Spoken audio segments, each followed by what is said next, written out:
नमस्कार, स्वागत है आप सबका फिर से साल के आखिरी दिन में। और कैलेंडर वर्ष यानी 31 दिसंबर आज 2022 है और कल से जो है नया साल लग जाएगा। और भगवान करें कि इस साल जो है जो भी दिक्कतें हुई हों वो दूर हो जाएं और अगले साल आप लोग बहुत अच्छे तरीके से तरक्की करें, विकास करें, हर कोई सफल सुखद जीवन जो है बिताए। और इसी के साथ जो है आज अपना अगला टॉपिक स्टार्ट करने जा रहे हैं और आज हम इसमें जो पढ़ने चल रहे हैं वो अकाउंटिंग इक्वेशंस के बारे में, डुअल एस्पेक्ट ऑफ अकाउंटिंग और टाइप्स ऑफ अकाउंट्स और उनके रूल, यानी जिसको आप कहते हैं कि गोल्डन रूल वगैरह, इनके बारे में आज हम पढ़ेंगे। बाकी फिर इसके बाद जो अगला पॉइंट हमारा होगा, जो सबसे कॉम्प्लिकेटेड, जो लोग बहुत परेशान रहते हैं, जर्नल लेजर वगैरह बनाना, इसको हम लोग थोड़ा डिटेल में समझेंगे। और उसके बाद फिर आपकी लैपटॉप पे क्लासेस चलेंगी जहाँ पे स्क्रीन दिखेंगी और मैं नहीं दिखूँगा, क्योंकि राइटिंग पैड से पढ़ाना होता है तो थोड़ा चीज़ें कॉम्प्लिकेटेड होती हैं। और फिर आज की क्लास को हम लोग शुरू करते हैं। तो अकाउंटिंग इक्वेशन क्या है? अकाउंटिंग इक्वेशन क्या है, तो इसको अगर हम समझना चाहें बेसिकली तो बहुत आसान शब्दों में, सरल शब्दों में हम चीज़ों को समझ सकते हैं। और आसान और सरल शब्दों में समझने का मतलब ये है कि जब भी आप कहीं पे भी आप जीवन में देखेंगे किसी भी जगह, तो सबके पास, अगर हम जीवन की बात कर रहे हैं नॉर्मली, अभी व्यापार की बात नहीं कर रहे हैं, तो हम देखते हैं और पाते हैं कि एक तरफ तो हमारे पास कुछ हमारे दायित्व होते हैं जिनका हमको निर्वाह करना होता है, जिनको हमको पूरा करना होता है, और दूसरी तरफ हमारे पास कुछ संपत्तियां होती हैं जिनको हम इस्तेमाल कर सकते हैं। तो जैसे हम अगर बात करें कि हमारे पास घर है तो एक संपत्ति है, एसेट्स है, लेकिन घर की देखभाल भी करनी होती है, घर में खर्चे भी हमको करने पड़ते हैं। तो सृष्टि का नियम है, एक तरफ प्लस एक तरफ माइनस। बिजनेस की जब हम बात करते हैं तो बिजनेस में भी सेम कॉन्सेप्ट है। सेम कॉन्सेप्ट कैसे है? बिजनेस के पास कुछ अपनी संपत्तियां होंगी और कुछ अपनी जिम्मेदारियां होंगी। अब ये संपत्तियां और जिम्मेदारियां जो व्यापार के केस में है ना, ये एकदम एग्जैक्ट बराबर होती हैं। क्या होती हैं? एग्जैक्टली एकदम बराबर होती हैं। यानी संपत्ति आपकी जितनी है उतनी ही आपकी जिम्मेदारियां होंगी। अब क्यों? क्योंकि कोई व्यापार एक नेचुरल पर्सन तो होता नहीं है। तो व्यापार के पास अपना खुद का कुछ भी नहीं होता है, उसको सब चीज़ समाज से मिलती हैं, जो कि हमने पहले भी पढ़ा है कि क्या होता है, लैंड, लेबर, कैपिटल, ये सारी चीज़ बिजनेस को कहाँ से मिलती है? समाज से, सोसाइटी से हमको मिलती हैं। नेशनल इनकम आपने पढ़ा होगा तो उसमें हाउस होल्ड बोला जाता है। अब जब हम इसको चल रहे हैं, सीखने चल रहे हैं, तो आपको एक मोटे तौर पे अंदाज़ा लग गया होगा कि किस तरीके से बिजनेस काम करता है। अब आते हैं टेक्निकल टर्म पे, ये छोटी सी ब्रीफ डिस्कशन के बाद। तो देखिए, अकाउंटिंग इक्वेशन कुछ और नहीं है। अकाउंटिंग इक्वेशन साधारण, सरल, सिंपल शब्द में ये कह रहा है कि भाई साहब, हमारे पास जितनी संपत्तियां हैं उतनी ही हमारे पास जिम्मेदारियां हैं। यानी हमारे पास जितनी असेट्स हैं, असेट्स के बराबर ही लाइबिलिटी है। अब यहाँ पे आप ध्यान दीजिएगा कि लाइबिलिटी को यहाँ दो भागों में बांटा गया है। लाइबिलिटी में लाइबिलिटी, आउटसाइडर लाइबिलिटी और एक कैपिटल। अब ये क्या है, पहले हम टर्म्स को समझ लेते हैं थोड़ा से और फिर चीज़ों के आते हैं। देखो मेरे भाई, व्यापार जो होता है, बिजनेस जो होता है ना, वो दो चीज़ें पहचानता है। दो चीज़ें, जैसे आप एक इसको अच्छे से समझो तो कुत्ता होता है। कुत्ता, जब कहीं कोई कुत्ता पालता है तो कुत्ता तो एक ये जानता है कि एक हमारे पास मालिक है, हमारे हमारे जो घर के लोग हैं वो हमारे हैं, अपने मालिक हमारे। और दूसरा क्या है? दूसरा हम सीखते हैं कि जब मालिक हैं हमारे पास तो हमारे घर के हैं, हमारे अपने हैं। मालिक के बाद जो हमारा सिस्टम है वो क्या है? मालिक के बाद हमारा सिस्टम है बाहर के लोग जो हो गए, ठीक, आउटसाइडर्स हो गए। आउटसाइडर्स क्या हो गए? जो आपके घर के नहीं है, आपके बाहर के हैं। सेम कॉन्सेप्ट बिजनेस में है। बिजनेस में क्या है? एक आपके पास अपना मालिक है, ओनर होंगे, और उसके अलावा आउटसाइडर लोग होंगे। अब बिजनेस इस दो तरीके से लोगों को क्या करता है? आइडेंटिफाई करता है। किस तरीके से? दो तरीके से। एक आपका जो मालिक है, ओनर होगा, वो होगा, और दूसरा वो लोग होंगे जो बिजनेस के बाहर के लोग हैं, आउटसाइडर लोग हैं। ये दो तरीके से बिजनेस ने क्या किया? आइडेंटिफाई कर लिया।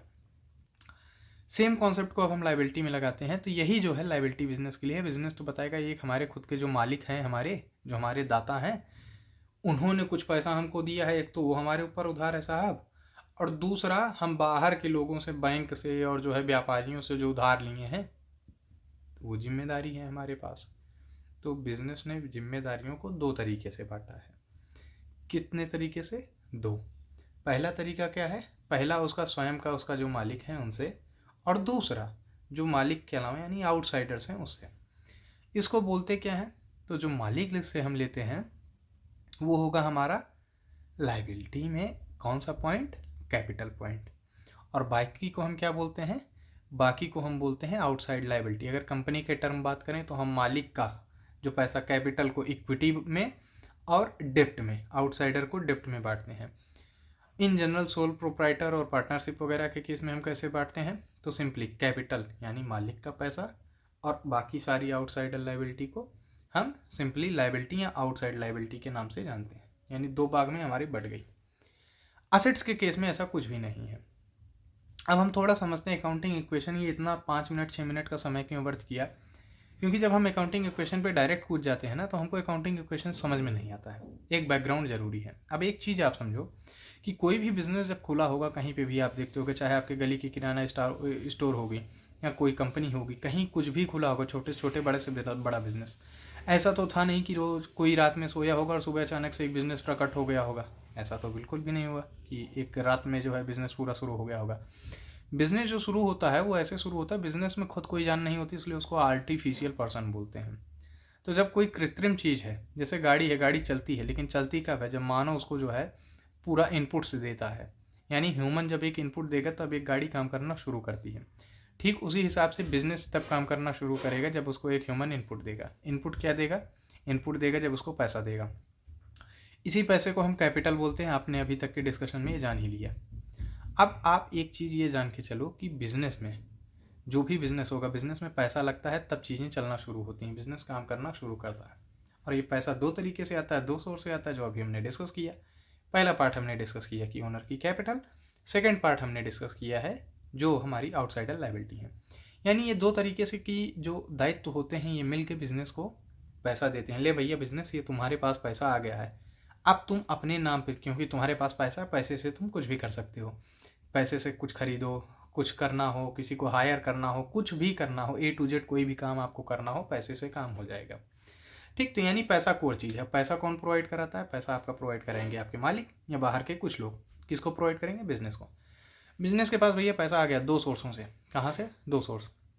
अब बिजनेस के पास जो है पैसा जो आ गया, अब उससे बिजनेस जो है अपने लिए चीज़ें खरीदता चला जाएगा। बिजनेस ने अपने लिए ज़मीन खरीदी, अपने लिए मैन्युफैक्चरिंग प्लांट लगाया हर एक चीज़ के, और बिजनेस ने प्रोडक्शन का काम शुरू कर दिया। लेकिन जब इस सब चीज़ों से बिजनेस जब जो चीज़ खरीदने लगेगा तो बिजनेस के पास जो चीज़ें हो गई वो उसकी खुद की संपत्ति हो गई। तो यानी जो पैसा उसको दायित्व के रूप में मिला है उसी पैसे से उसने संपत्ति खरीद ली। इसका मतलब हम ये समझ गए कि जितने की हमारे पास दायित्व है उतने की ही हमारे पास संपत्ति भी है। ये ठीक उसी तरीके से है कि आपने बैंक से लोन लिया और बैंक से लोन लेके आपने एक मोटरसाइकिल खरीद ली। तो अब आपने चूंकि बैंक से लोन लिया, ये आपकी लायबिलिटी है, आपको बैंक को पे करना है। लेकिन सेम टाइप पे आपने उतने ही पैसे की क्या है, एक संपत्ति खरीद ली, जो बाइक खरीदी आपने। यानी जितने का आपका लोन हो गया उतने की आपकी बाइक हो गई। यानी आपके पास दायित्व भी है, एक तरफ आपको बैंक को चुकाना है, लेकिन दूसरी तरफ आपके पास बाइक भी है। यानी हम ये कह सकते हैं कि हमारे पास ये जो कॉन्सेप्ट आया कि एक लायबिलिटी से हमने एक असेट्स परचेज की, तो हमारे पास लायबिलिटी भी उतनी की हो गई, असेट्स भी उतने की हो गई। यही है accounting equation. Assets is equal to liability plus capital. Liability plus capital को इन होल हम कह सकते हैं कि टोटल लायबिलिटी, और टोटल लायबिलिटी को दो पार्ट में बांटा गया है, आउटसाइडर लायबिलिटी और कैपिटल पार्ट। यानी अकाउंटिंग इक्वेशन कुछ और नहीं है, संपत्तियों के बराबर ही आपकी जिम्मेदारियां होंगी। यही assets is equal to liability plus capital का जो कॉन्सेप्ट है, यही है आपका अकाउंटिंग इक्वेशन। अब आपको इसमें कोई एक चीज़ दी हो, दो चीज़ दी हो और आपको निकालना हो तो आप प्लस माइनस करके निकाल सकते हो, क्योंकि assets is equal to liability plus capital हो गई, तो अब प्लस माइनस का खेल आप जानते हो।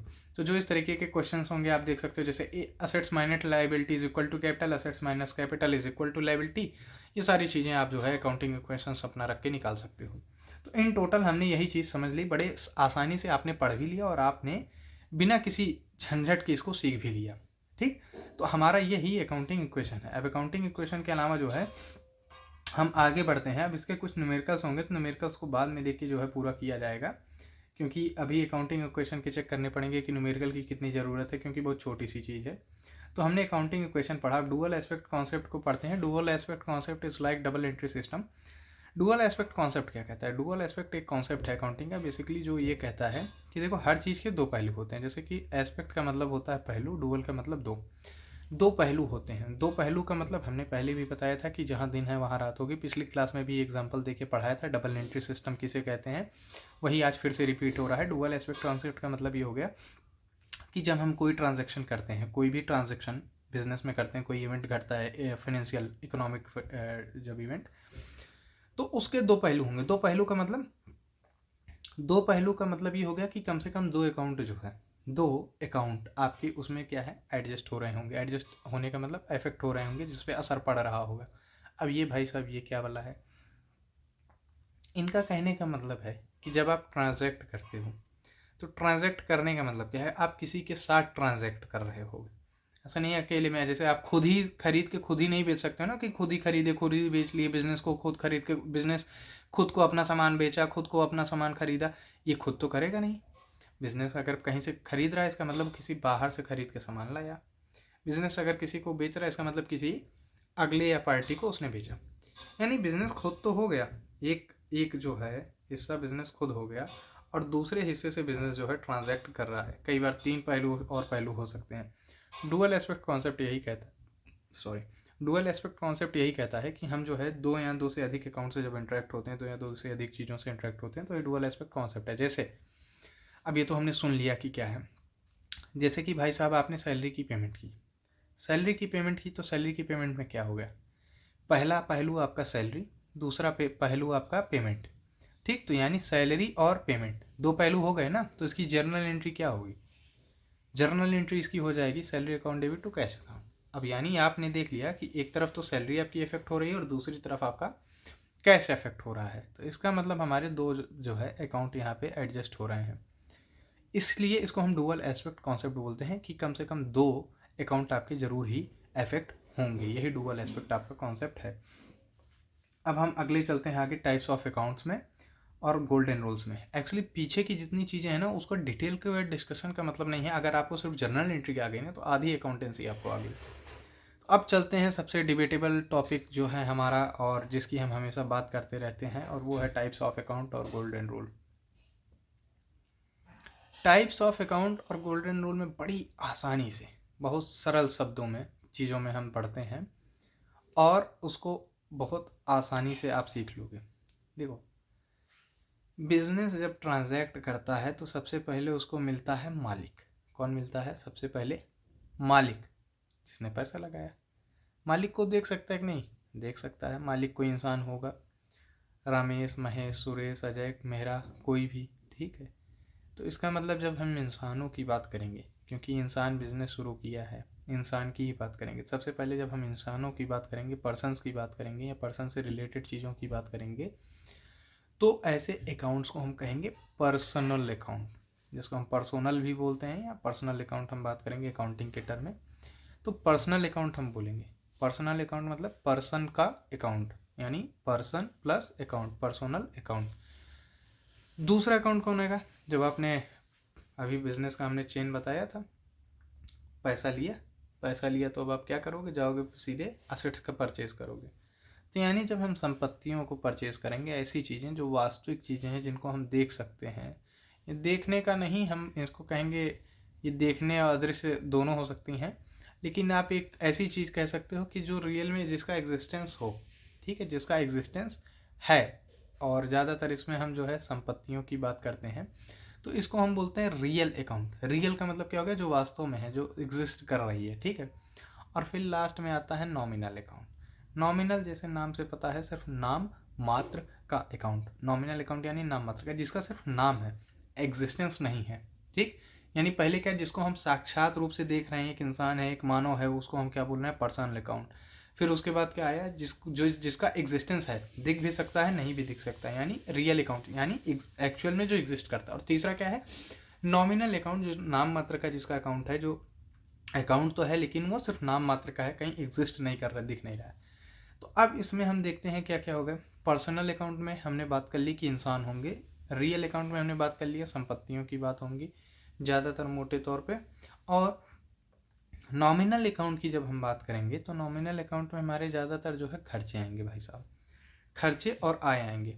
जैसे कि हम बात करते हैं सैलरी अकाउंट की। अब एक आप बात बताओ मेरे भाई, सैलरी अकाउंट में क्या सैलरी कहीं एग्जिस्ट करती है, नहीं करती ना। आपने किसी के काम के आधार पे उसको पैसे दे दिए, सैलरी एग्जिस्ट नहीं करती है, ठीक। इंटरेस्ट एग्जिस्ट नहीं करेगा, ठीक है, आपको मिल रहा है लेकिन आप कहीं ऐसे दिखा नहीं सकते, एक आय है, इंटरेस्ट को पकड़ के लाओ नहीं हो सकता है, ठीक है। तो एक्चुअल में इनका एग्जिस्टेंस नहीं है। और ये थोड़ा कॉम्प्लिकेटेड चीज़ें हैं, क्योंकि जब आप इनटेंजिबल एसेट्स की बात करोगे जो कि आपकी रियल अकाउंट में जाती हैं, और जब नॉमिनल की बात करोगे लोग इसमें कंफ्यूज होते हैं। लेकिन फिर मैंने वही बताया कि एग्जिस्टेंस का जो बात है उससे आप इसको अंदाज़ा लगा सकते हो। और जो नॉमिनल चीज़ें हैं वो सिर्फ आप कुछ घटनाएं घटित होने पे पैदा होती हैं। ठीक, जैसे अगर हम एक इसको बड़े साधारण सरल शब्दों में बताएं तो देखो, गुडविल एक इंटेंजिबल असेट्स है। गुडविल एक इंटेंजिबल असेट्स है जो कि रियल अकाउंट में आएगी। गुडविल ऐसा नहीं है कि किसी घटना पे, जैसे किसी से आपने काम करा लिया, किसी से कहीं पैसा लगा दिया तो आपको गुडविल पैदा हो रही, नहीं। बिजनेस के काम करने के तरीके की वजह से ही गुडविल एग्जिस्ट करती है। ठीक, तो हमने एक बात कर ली, गुडविल गुडविल एग्जिस्ट कर रही है, किसी घटना पे नहीं आधारित है। सेम टाइम पे जब हम नॉमिनल की बात करेंगे, नाम मात्र की चीज़ों का, जब आपने किसी से काम कराया तो ये अकर होगी। ठीक है, जैसे सैलरी हो गई। जब आपने कहीं पैसा लगाया, ब्याज मिला, तो ये अकर होगा। यानी ये किसी आप कह सकते हो कि घटनाओं पे आधारित होती हैं, जबकि जो आपका रियल अकाउंट में जो गुडविल वगैरह हैं ये एग्जिस्ट करती हैं। अब इसका बहुत डिटेल कहोगे, कुछ लोग कहेंगे नहीं नहीं ये गलत पढ़ा रहे हैं, सही पढ़ा है, ऐसी चीज़ें नहीं। इसको आप धीरे धीरे जब अकाउंट्स लगाओगे तो खुद ये सारी चीज़ें आपको महसूस होंगी। तो अब हम ज़्यादा देर न करते हुए पर्सनल, रियल, नॉमिनल का जो है रूल पहले सीख लेते हैं, बड़े सिंपल साधारण सरल शब्दों में। कुछ इसमें अपना जो है अलग से ट्रिक भी है। एंट्री कैसे करेंगे, तो पहले हम सबसे पहले जो है एक फार्मूला सुन लेते हैं जो कि गोल्डन रूल है, रटे रटाए हैं। पूछते हैं सब पर्सनल, रियल, नॉमिनल के। तो पर्सनल का पर्सन से रिलेटेड है, debit the receiver, credit the giver. उसके अलावा रियल अकाउंट का है, पर्सनल रियल में हो जाएगा debit what comes in, credit what goes out. Nominal में है डेबिट ऑल द एक्सपेंसेस और लॉसेस, और क्रेडिट हो जाएगा credit all the incomes and gains. ठीक है, अब एक एक की बात करते हैं। Personal account debit the receiver, credit the giver. Term पे हम जाते हैं, रिसीवर और गिवर। रिसीवर कौन हो गया, रिसीवर देने वाला, रिसीवर रिसीव करने वाला जिसको मिल रहा है। गिवर कौन हो गया, जो दे रहा है। अब एक चीज़ आप इसको बड़े ध्यान से समझो, सारी जर्नल एंट्रीज को हम समझते हैं बड़े क्लियर स्पष्ट शब्दों में। मान के चलो कि भाई मैं बिजनेस हूँ, ठीक, मेरे ऐसा शकल सोच लो कि ऐसे बिजनेस जैसी है, बिजनेस है मेरा, मैं बिजनेस हूँ। कोई आया मुझको पैसा दिया, अब किस वजह से दिया वो वजह हम छोड़ देते हैं, किसी ने मुझको आके पैसे दिए। बिजनेस के पास क्या आया, बिजनेस के पास आया पैसा।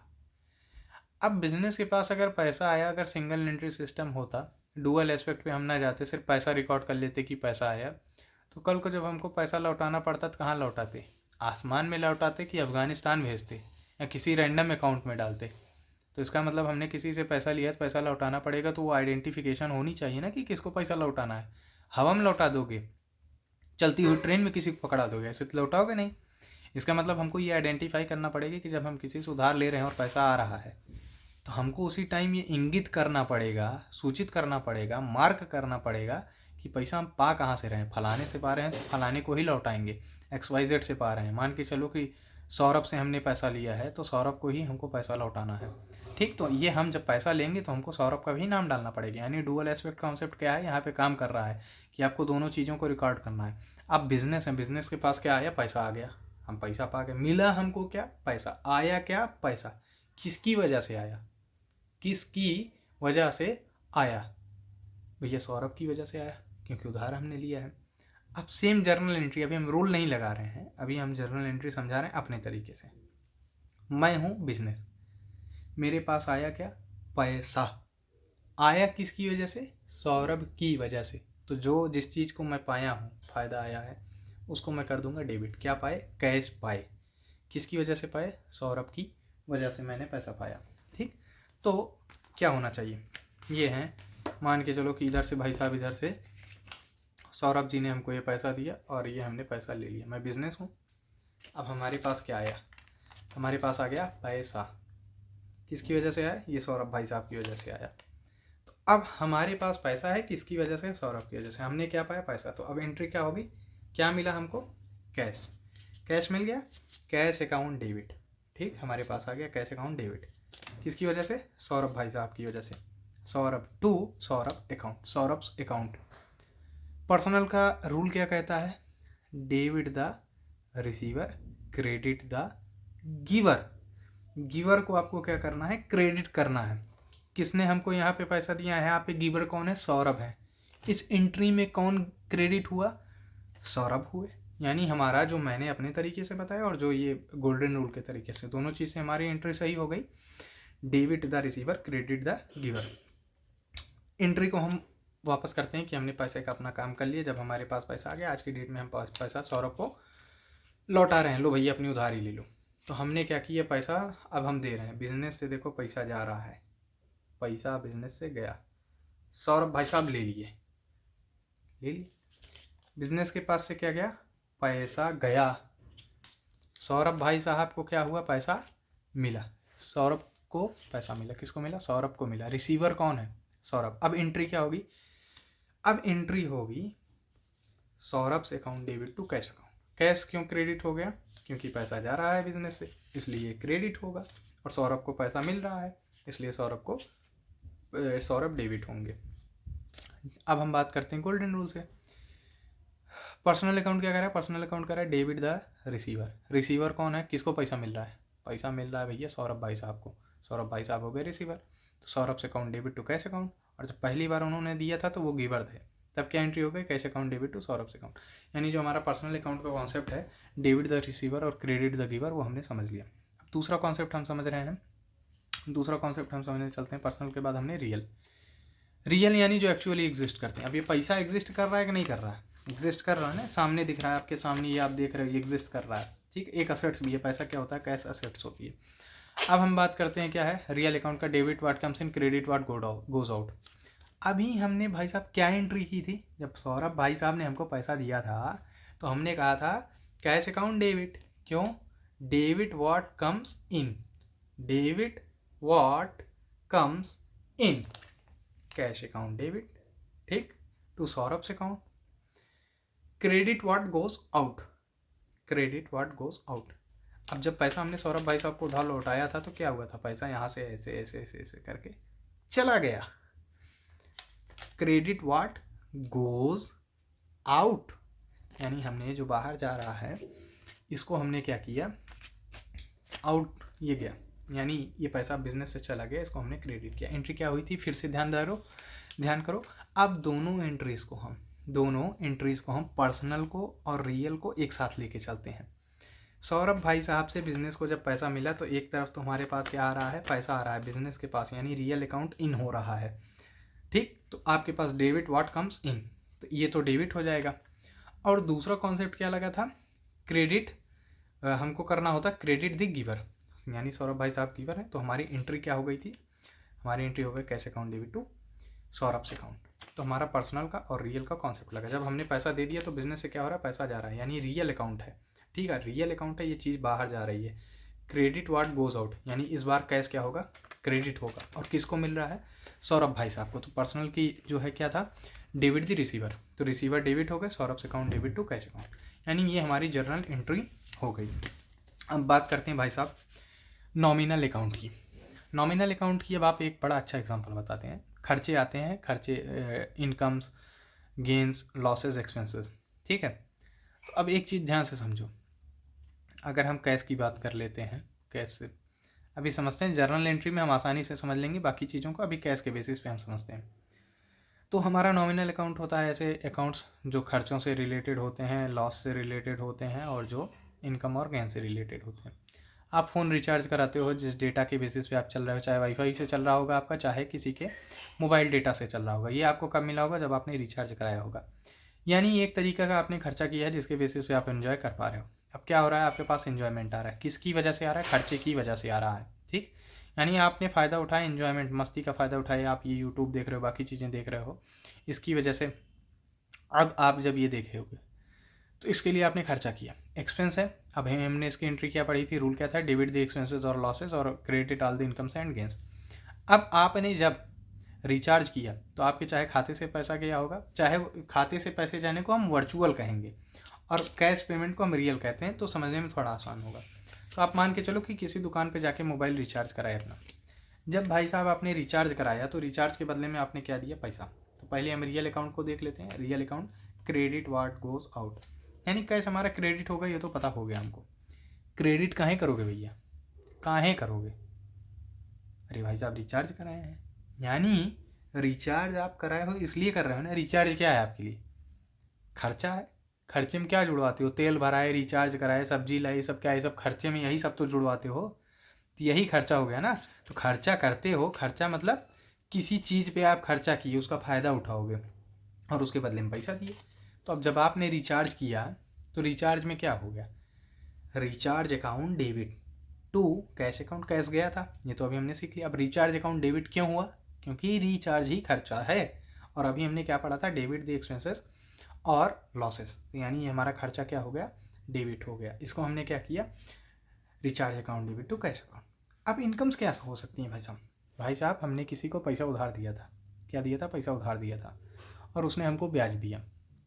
तो ब्याज जब देगा हमको तो फिर हमारे पास क्या है? ब्याज का मतलब क्या है? ब्याज कोई लकड़ी तो है नहीं, ब्याज कुछ है तो नहीं। ब्याज का मतलब क्या? पैसे के रूप में हम रिसीव करते हैं। तो ब्याज हमको जब मिला तो उसने लाया, हमको ब्याज पकड़ाया कि भाई साहब ये पैसा आप उधार दिए थे, उस पर जो है आप ये ब्याज पकड़िए। जब हमने ब्याज ले लिया भाई साहब, किस पे ब्याज पाया? किसी चीज़ पे हमने ब्याज मिला, फ़ायदा हुआ, इनकम है, ठीक है। जब हमने ये पैसा पा गया तो हमारे पास क्या? फिर रियल अकाउंट हो गया पैसा। तो हम इसको क्या करेंगे? डेबिट व्हाट कम्स इन, तो कैश अकाउंट डेबिट हो गया। अब किसकी वजह से हुआ भाई साहब? किस वजह से हुआ भाई साहब? इंटरेस्ट की वजह से हुआ। किसकी वजह से? ब्याज की वजह से हुआ। ब्याज की वजह से हमने पैसा पाया। तो क्या हो जाएगा? क्रेडिट दी इनकम और गेन। तो same entry cash account debit to interest account, यानी ये जर्नल एंट्री हमने की। अब ऐसे बहुत सारे ट्रांजेक्शन्स ऐसे हैं जिसको हम समझ सकते हैं डेली की लाइफ में।